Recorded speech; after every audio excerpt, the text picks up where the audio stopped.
Draft Club, we at Colorado Pro Day. We ain't hard to find. I love that slogan, man. So listen, this is Draft Club. I'm Keith Sanchez. That's Paige and Keith. We just wrapped up Colorado Pro Day 2025, and I'll say this: the stars were out. Shedeur Sanders, Travis Hunter, Deion Sanders. We got a guest appearance from Mac Mayes, a Monday legend. And so I want to get into this though. Culture. The culture of Colorado. This is both of our first time being in this type of environment at Colorado under Deion Sanders. Let's talk about what the culture was in the biggest situation that. So listen, my Nebraska family culture is because this is probably one of the tougher environments to win me over it, right? Because of just family loyalty and the fact that I went to Nebraska. But I've long been a fan of Deion, and we've watched this from afar for a while. And just getting here, seeing it, I told you I came in lukewarm. I'm leaving with a profound impact. Just from culturally what this team is, what the personnel department is, how people act here, how we were treated here. I can't say enough. I think Deion is totally misunderstood, quite frankly. I think Shedeur Sanders is totally misunderstood. And I think the people, predominantly the media, should be ashamed of themselves because all the shit you've been talking is totally wrong. It's totally wrong, and it couldn't be more far from the truth because all they've done is show up and show out. They do it their way. And just because their way ain't your way doesn't make it wrong. Yeah, 100%. I want to pick off right there, right? And because I'm standing on the sideline, and this is why Shedeur Sanders was scoring. And I sat there and said, everything everybody said was a complete lie, right? Yeah. This is a well-run operation. The players respect the coach. The coach respect the players. Everybody's organized. Everybody detailed. You want to know what? They love where they are, right? They try to paint a picture talking about the medium, that this was some type of camp where Deion Sanders was overseeing everything and he was being this kind of over-aggressive guy as a head coach. That was not the case. You're watching, I just want to make this point. Every time the wide receivers call the football, you see they pointed back at Deion Sanders like, hey, like, just wanted that approval, right? Like, hey, that's my guy that got my back. Aren't you proud of me? You see where I'm at right now. So it's just, man, I just want to tip my cap to this. This was a great showcase. In the right ways, Deion has the father figure role for these guys. And like the best coaches I've ever been around, that's how they are. Like my dad's a basketball coach, I told you for a long time. Every Thanksgiving we had kids eating with us, right? And like that's what great coaches do. Because what do kids want from parents? They want approval. What do great players want from coaches? Approval. It's the same situation. And we talked to a lot of people today just about the guys showing up early. Superstars showed up early in the morning. They pull in and they're already here, showing up to the weight room, doing the extra stuff. And that's the stuff we don't hear, right? And it's stuff we don't hear about a lot. It's not. This isn't unique to Deion and this team. This is how media kind of covers superstars across the board. But there's been an extra layer of, quite frankly, disgust that I've had with how everything has been covered here because not any of it is true. None of it is true. And all the players showed up. All the players showed out. And I can tell you, because I've been bitching about how low-key these pro days have been and how nobody's actually did anything worth value. This was worth value. They ran a pro day. They were moving. There were throws. Shedeur it mattered. And that's all I wanted. I wanted to see some throws that mattered. I wanted to see some actual shit that if I was an NFL GM, I'd watch and go, yeah, that's my guy. If I'm an NFL team, I don't want you to walk away from Shedeur Sanders Day and go, yeah, I don't want it. I genuinely don't understand. I've been to plenty of pro days in my life, and this was by far the best one. Yep. When you talk about from being detailed, being calculated, being on schedule. Running on time.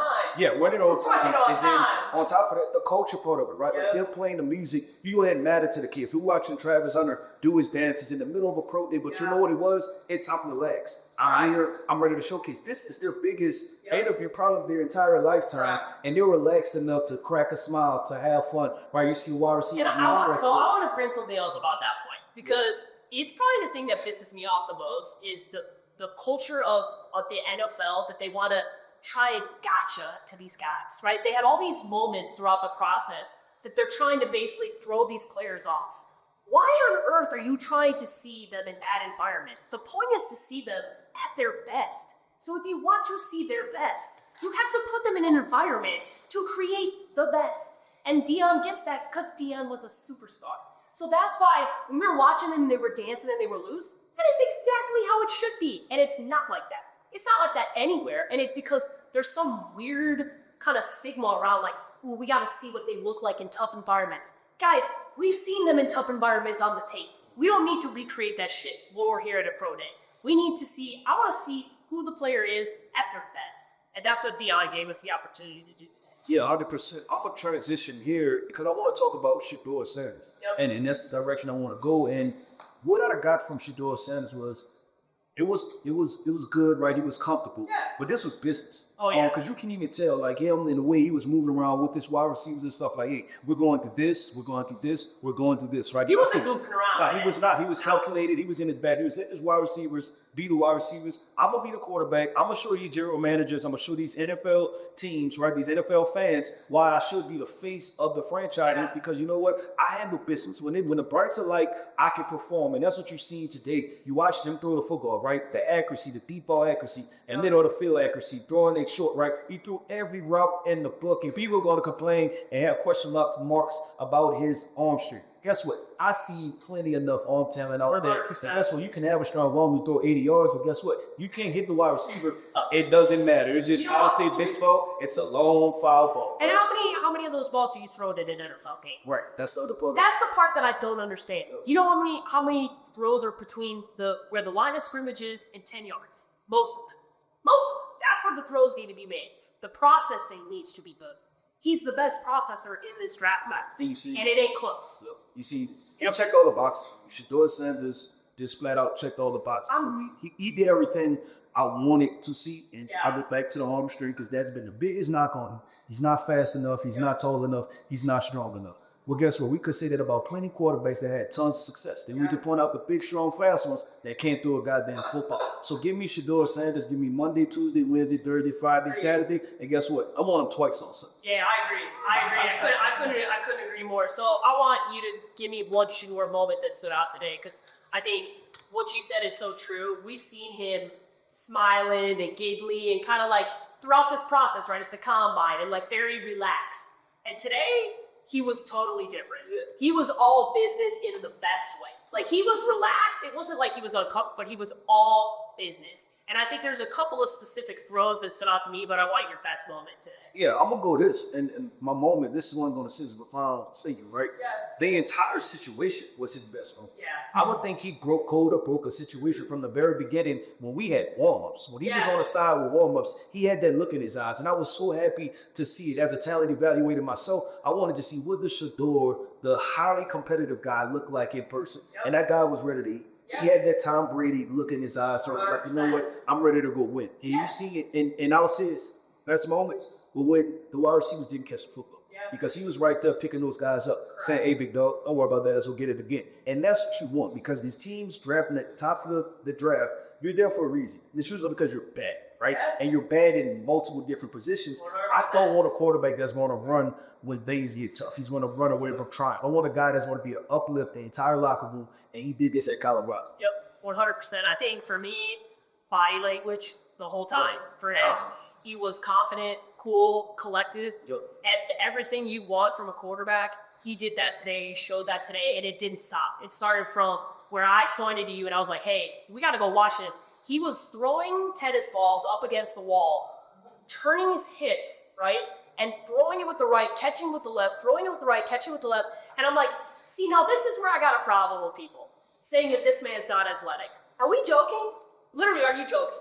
Like, I think this is where the conversation around him as a whole has been very low, right? And today, he showed that in the best way. And today, I hope that there's more conversation. We know who QB1 is for us. It's Shedeur Sanders. And I think coming out of this, there's going to be a real long look coming out of this, because I can tell you, both guys, the same quarterback trainer ran both QB days. Cam Ward, Shedeur Sanders.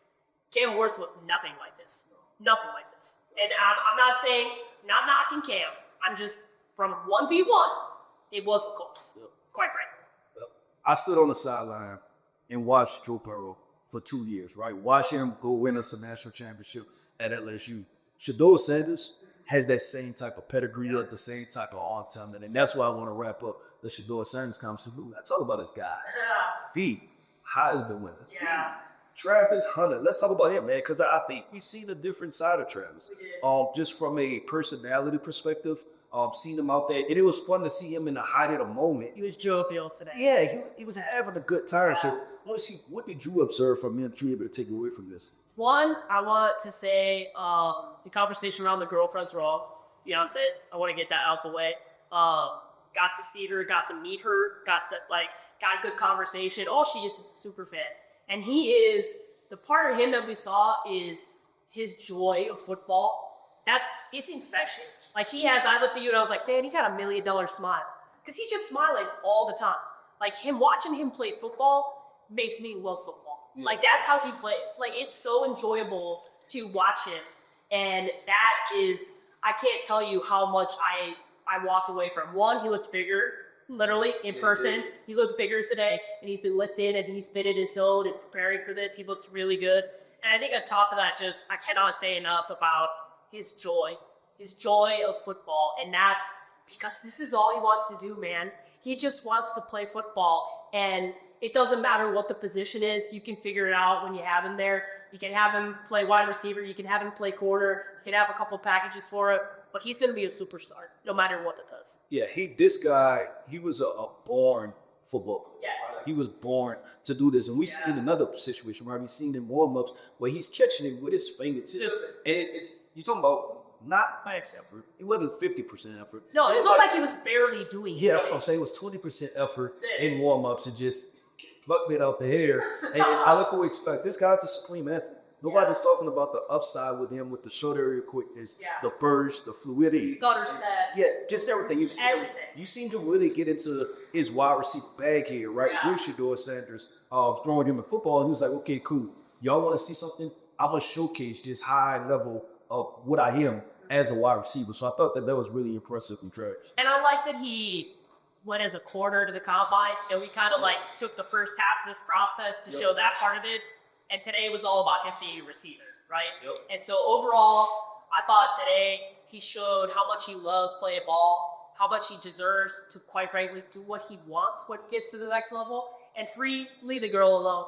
Leave the girl alone. All they do, I wish I caught their handshake on tape because it was the funniest, most ridiculous thing. And it's just like, they're just in love. Let him be, man. Let him be. Let her be. Let him be. Let him enjoy football and don't hate on the man because all he wants to do is play football. All he wants to do is play football, This is your quote. Mind the business that pays. Football pays, Travis. Find out what pays. Yeah. Find your own, baby. That's what my grandma would say. Find your damn own.